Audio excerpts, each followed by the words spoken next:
Hello అందరికీ. ఇదైతే అమ్మ తింటాకైతే అంగన్వాడీ అంగన్వాడీ వాళ్ళు ఇచ్చిన రాగిపిండి అయితే ఎలా ఉంటుంది ట్రై చేద్దామని అయితే రాగిపిండితో ఇవైతే ట్రై చేస్తుందన్నమాట. కాలిని చూడడానికి అయితే బాగున్నాయి, తిన్నాం తర్వాత ఇగో అలా గారెలా చేసి చిన్న చిన్న షేప్ అవుట్ అవ్వకుండా వేస్తుందన్నమాట. నెయ్యితో కాలుస్తుంది. మా జున్నమ్మ తింటున్నాడు అనమాట. రాగిపిండి బలం కదా. కొంతమంది అయితే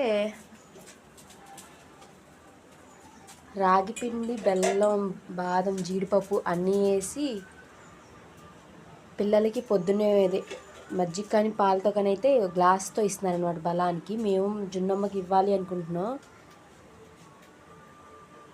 ఇదనమాట. అమ్మ అయితే మధ్యాహ్నం స్నాక్ అయితే ఇది ప్రిపేర్ చేస్తుంది. వీడియో నచ్చితే మా అమ్మగారికి అయితే ఒక లైక్ ఇచ్చేసేయండి. Please subscribe YouTube channel. ఆగండి ఈరోజు లంచ్ మెనూ చెప్పలేదు కదా, చెప్తున్నా. అదేమో కనిపిస్తుంది కదా.